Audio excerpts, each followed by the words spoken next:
Não inventei o jiu-jitsu, mas modifiquei e adaptei ao fraco. Hi guys, Professor Gustavo here. Today I will be sharing the origins and history of Brazilian Jiu-Jitsu based on well-known, reliable sources and hard facts. Most of the topics I will cover were drawn from this 3-volume book called Muito Antes Do MMA, or Way Before MMA, released a few months ago. This book collects all the new findings and details about the origins of Brazilian Jiu-Jitsu that have been made available by the Brazilian National Library since it became digitized about 12 years ago, facilitating the job of many research projects and historians. In this video, I will also refer to Dr. José Cairus' dissertation, in which he explains the interplay between Brazil's political regime and the evolution of our martial art. So in order to talk about the origins of Brazilian Jiu-Jitsu, we first need to talk about Japanese Jiu-Jitsu, which is a generic term for a family of martial arts practiced in Japan during its feudal age, predominantly by the samurai class on the battlefield as a method of close combat for defeating an armored and armed opponent, in which one uses no weapon or only a short one. It was a system of attack that involved throws, joint locks, chokes, strikes, pinning and capturing an opponent, stabbing, as well as defenses against these attacks. Although Jiu-Jitsu techniques were known from the earliest times, it was not until the second half of the 16th century that it was practiced and taught systematically. By the mid-1800s, there were countless Jiu-Jitsu systems practiced throughout Japan. It was during this time that Japanese politics disintegrated into disarray. Following the opening of Japan to the West by American Commodore Matthew Perry, Jiu-Jitsu gradually shifted its focus from battlefield to self-defense application to better align with the needs of civil society. New techniques were created to adapt to this changing situation of non-armored opponents. In 1868, the Tokugawa shogunate, which had ruled Japan for over 200 years, lost its power. The emperor was restored to his supreme position, and the decline of the samurai class started along with a rapid decline in all martial arts. Although the Japanese government did not officially ban martial arts, people were not encouraged to learn or practice them. Jiu-Jitsu had become unfashionable in an increasingly westernized Japan. It literally fell into disuse. What was once the glory of the samurai was now looked down on, and many well-established Jiu-Jitsu schools began to disappear. Many of those who had once taught the art had been forced out of teaching. The few who still kept their schools open were now issuing challenges to the public and to other Jiu-Jitsu masters of various styles in order to make a living and attract new students. The rivalry between the styles was immense, and the challenges were often violent and brutal, sometimes resulting in the death of one of the participants. For that reason, some rules were created and some dangerous techniques were not allowed in these challenges anymore. In turn, Jiu-Jitsu started to take a more modern bent, as a martial art with sporting elements. After mastering the teachings of 2 classical Jiu-Jitsu styles, as well as researching other styles and martial arts, in 1882, Jigoro Kano created an eclectic style of Jiu-Jitsu, characterized by an emphasis on throwing techniques. Kano initially named his style Kano Ryu or Kano Jiu-Jitsu, subsequently naming it Kodokan Judo. Integrating what he considered the positive elements of those styles with his own ideas and inspirations, and excluding some techniques that he considered dangerous or inefficient, he established a revised body of techniques and principles. The result was a new theoretical and technical system that Kano felt better matched the needs of modern people. The essence of his system is expressed in the axiom maximum efficiency, minimum effort, a concept he considered both a cornerstone of martial arts and a principle useful in many aspects of life. Practical application of this principle, he felt, could contribute to human and social development, including mutual prosperity for self and others, which he identified as the proper goal of training. What Kano had created transcended mere technique to embrace a set of principles for perfecting oneself. Kano believed that Jujutsu was insufficient to describe his art. Although Jutsu means art or system, it implies a method consisting of a collection of physical techniques. Accordingly, he changed the second character to Do, meaning way or path, which implies a more philosophical context than Jutsu. Thus, Kano renamed it Judo, a term that had already been used before within some specific Jiu-Jitsu styles. He named his dojo Kodokan, or a place to teach the path.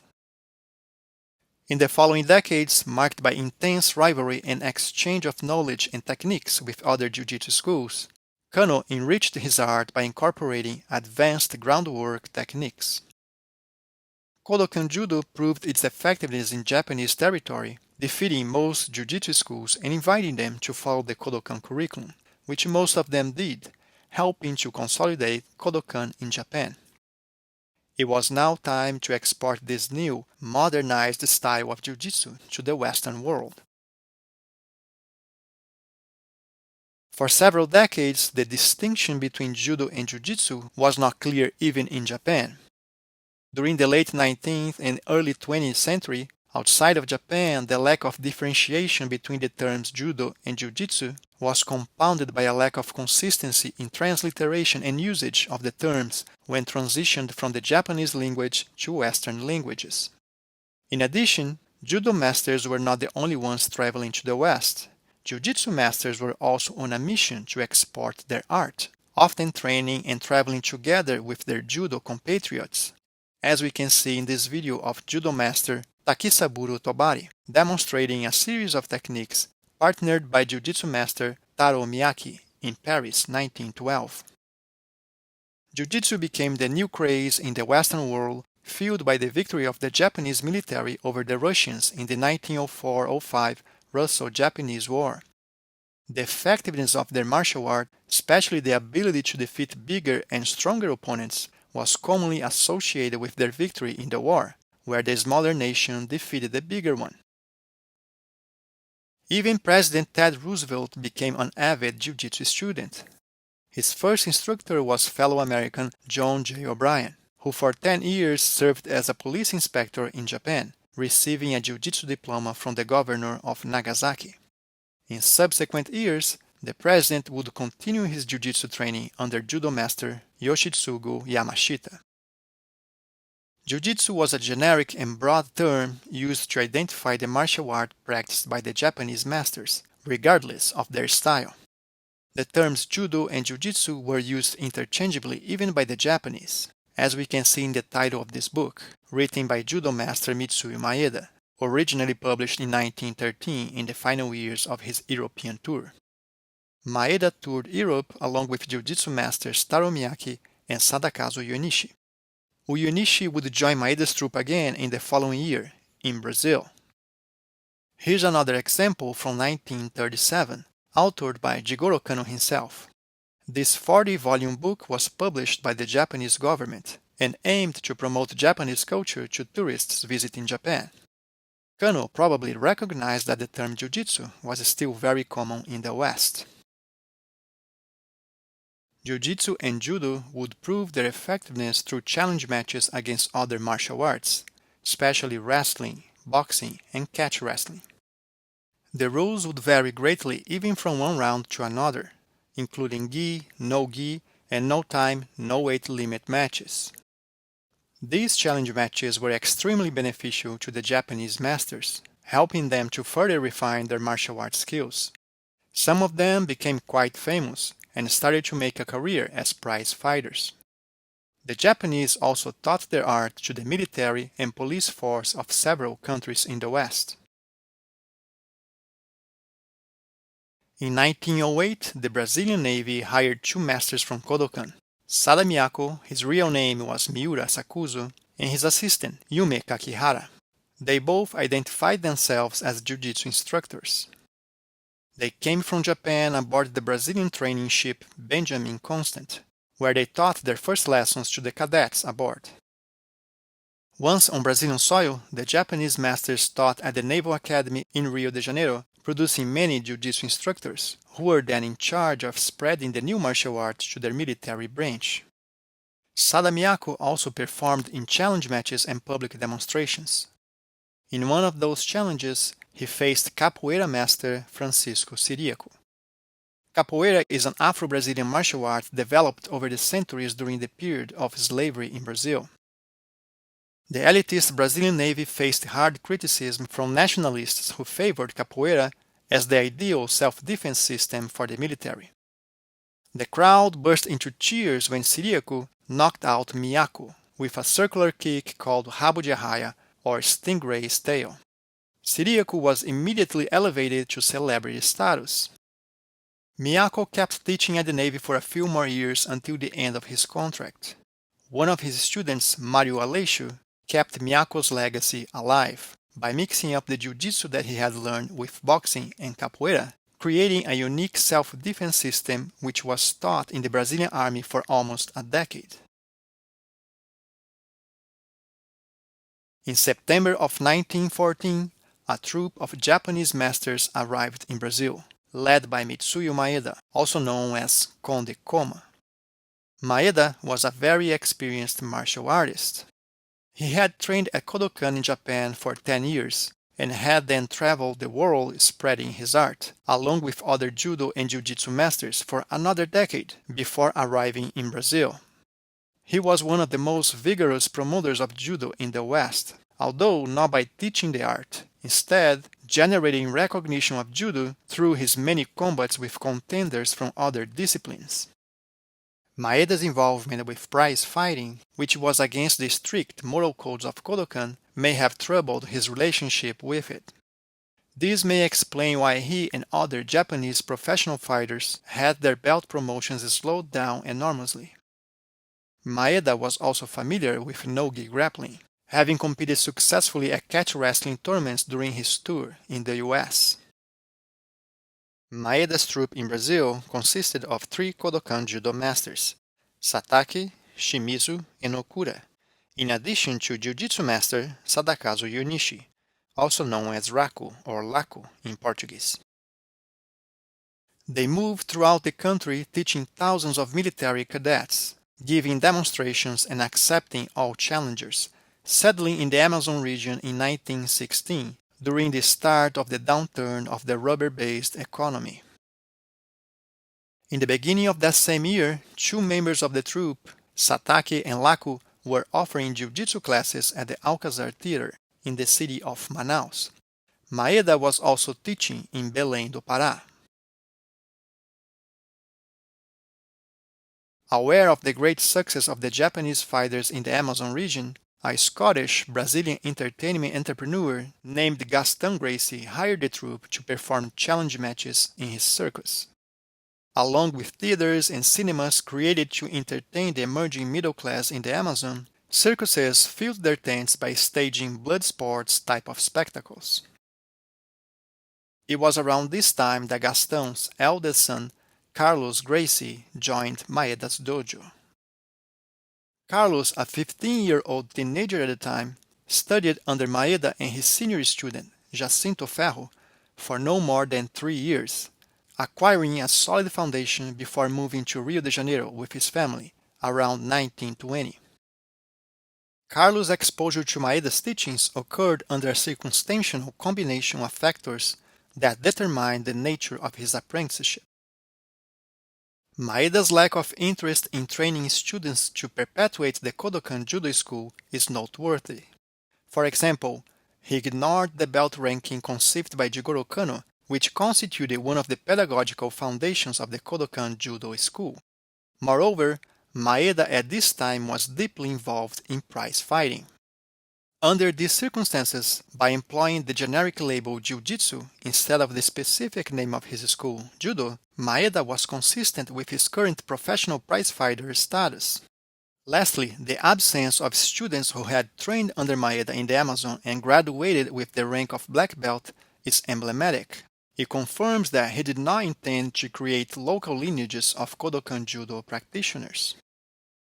It's important to note that, regardless of the terminology, Judo or Jiu-Jitsu, Students like Carlos Gracie at the time learned self-defense techniques in a grappling-based martial art that had the objective of subduing opponents via joint locks and strangleholds, refined over the decades through challenge matches against other martial arts under very few rules, rather than winning by points, pinning techniques, or perfect throws, which are characteristics of sport judo rules. The circumstances surrounding the encounter between Mitsuyo Maeda and the Gracies had long-term consequences for Jiu-Jitsu practice in Brazil. Unlike the introduction of Kodokan Judo in other regions of the Western world, in Brazil thereafter, the Gracies near monopolized its practice by keeping the pre-modern denomination Jujutsu. Maeda would retire from professional prize fighting in 1920, initiating his process of reconciliation with the Kodokan around the same time that Carlos Gracie moved to Rio de Janeiro. In Rio, Carlos Gracie initially worked at the local water and power company for a few years, before he started teaching jiu-jitsu classes to a small group of students at his workplace. Meanwhile, he would study martial arts books to supplement his knowledge, in addition to teaching and training with his brothers, Osvaldo, Gaston Jr., George, and Hélio at home. Apparently and by chance, Carlos one day came across Donato Pires dos Reis, an old family acquaintance from their time in the Amazon. Donato also had been one of Maeda's students, and through political connections, was hired by the Minas Gerais State Police as a jiu-jitsu instructor.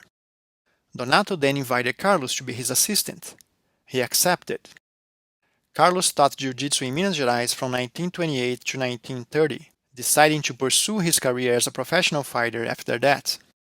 Donato, who was also a successful amateur boxer, may have shared his knowledge with Carlos, helping him in preparation for his fighting career. His first two matches were against Japanese immigrant Gio Omori, a Kodokan black belt who was also very experienced in catch wrestling, which he had learned during his stay in the US. Both matches ended in a draw, and Carlos and Omori became great friends. Omori is considered as one of the most important contributors to the refinement of Carlos' grappling techniques after he left Maeda's dojo. Also, Omori trained hundreds, if not thousands, of Brazilian students, blending his lineage with other masters' lineages, helping in the creation of what would be later known as Brazilian Jiu-Jitsu. Carlos became quite famous after his matches against Omori, prompting his old friend Donato Pires dos Reis to open a jiu-jitsu school in Rio de Janeiro, named Academy of Jiu-Jitsu in 1930. Donato hired Carlos as an instructor and his brother, George, as an assistant instructor. Less than a year later, in 1931, Carlos and Donato had a big falling out, arguing over how challenge matches should be dealt with by the school. Donato ended up transferring the school's ownership to Carlos, who changed its name to Gracie Academy of Jiu-Jitsu. It was at this school that Carlos and his brothers started to teach and train full-time in preparation for their subsequent challenge matches. These matches helped the Gracie brothers and their school to become very popular in Rio de Janeiro, establishing themselves as authorities in the field. The Gracie brothers, especially Osvaldo, George, and Hélio, performed several challenge matches in the 1930s, varying in style from jiu-jitsu-only matches to Vale Tudo fights against various martial arts, often competing against foreigners. Their biggest rivals were the Japanese immigrants living in Brazil. Brazil is home to the largest Japanese population outside Japan, and unsurprisingly, some of those immigrants were Kodokan Judo black belts who ended up facing the Gracies multiple times, like Gio Omori, as I've mentioned before, Takeo Iyano, and the Ono brothers. Those challenge matches against the Japanese were the turning point in the creation of Brazilian Jiu-Jitsu. The Gracies resorted to a defensive ground strategy based on the application of a position known as the guard to compensate the Japanese superiority on throwing techniques. It was not uncommon for the Japanese judokas to throw the Gracies dozens of times per match. In fact, the emphasis on ground combat by the Gracies was primarily a strategy devised to survive their rivals, and not with any deliberate purpose of creating such a Brazilian Jiu-Jitsu style. The style proved to be effective against the Japanese fighters. Although most matches ended up in a draw, the Gracies had more wins than losses.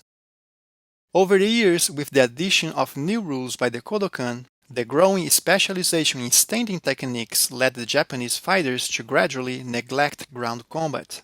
The Gracies then filled the technical gap by focusing their jiu-jitsu practice on ground combat. So while keeping the techniques in their original form, they worked out a ground combat style based on a defensive strategy, but they made it offensive through the application of chokes and joint locks from the bottom position. The Gracie brothers created a local jiu-jitsu culture by refusing to abide by technical, philosophical, and cultural aspects of the Japanese matrix. As a result, they laid the foundations of what's known today as Brazilian Jiu-Jitsu.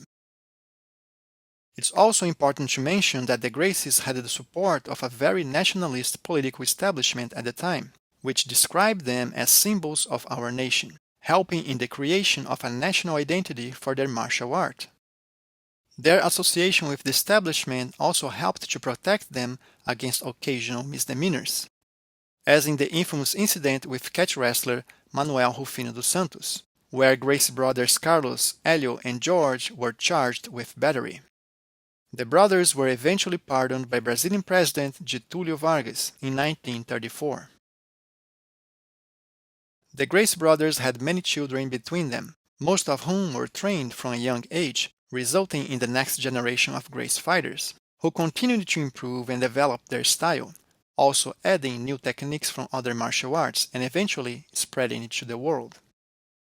Although the Gracie family is and will always be regarded as the most important element in the creation and development of Brazilian Jiu-Jitsu, many of their students and students of their students have also contributed immensely to the refinement of the art. We also shouldn't forget the contributions of the non-Gracie lineages to the development of Brazilian Jiu-Jitsu. Two of the biggest competition teams today, GF Team and Nova União, can be traced back to Grandmaster Osvaldo Fada, who learned Jiu-Jitsu from Luiz França, one of Mitsuyo Maeda's students from the Brazilian Navy. Top competitor Gibson Sá is another example, son of one of the pioneers of Brazilian Jiu-Jitsu in the state of Ceará, Grandmaster Francisco Sá, who was a direct student of Takeo Iyano. To sum up and to clarify some common misconceptions, we can divide Judo and Brazilian Jiu-Jitsu into two distinct periods. Judo before and after the Second World War, and Brazilian Jiu-Jitsu before and after the creation of the Brazilian Jiu-Jitsu Confederation in 1994. The Judo that was introduced into Brazil and into many other Western countries, commonly referred to Jiu-Jitsu at the time even by the Japanese, was mainly a grappling and wrestling-based combat sport with very few restrictions or rules, developed in challenge matches against other martial arts, and offering self-defense techniques against strikes and weapons. That's what the Brazilians learned, modified according to their preferences, and stuck to, despite the gradual changes and restrictions imposed on Judo by the Kodokan over the years, especially after the World War II, with the intention of turning Judo into an Olympic sport, which finally happened in 1964. Kodokan Judo still has its self-defense techniques against strikes and weapons, but it's mostly practiced as kata, a pre-arranged pattern of attack and defense. Brazilian Jiu-Jitsu suffered a similar fate to that of Judo, with the creation of the Brazilian Jiu-Jitsu Confederation in 1994, which organized and heavily promoted Brazilian Jiu-Jitsu as a sport, contributing tremendously to new technical advancements and to the popularity of the art, but neglecting its self-defense aspect. Many generations of Brazilian Jiu-Jitsu practitioners learned only the sport element of the art. The main difference is that the Brazilian Jiu-Jitsu Confederation is not an official governing body of the art. It only governs the rules of their own tournaments. So Brazilian Jiu-Jitsu schools nowadays vary widely in terms of instruction, from self-defense based to sport-based and anything in between. Now, that's not to say that Judo and Brazilian Jiu-Jitsu practitioners who specialize in their respective sports will not have the ability to defend themselves in a real fight or self-defense situation. They more than likely will, but the training methodology and selection of techniques have differing focuses. Hope you guys have liked this video. Please leave your comment below. I would love to hear from you.